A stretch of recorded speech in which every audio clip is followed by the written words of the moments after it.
front of me is OPPO A94 5G, and today I would like to show you how you can switch on or off auto brightness on this device.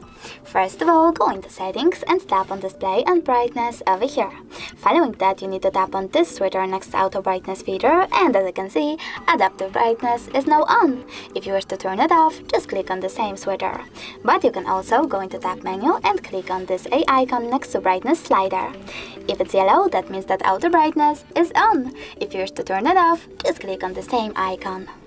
Thanks so much for watching. If you enjoyed this video, don't forget to leave a like, comment and subscribe. Bye!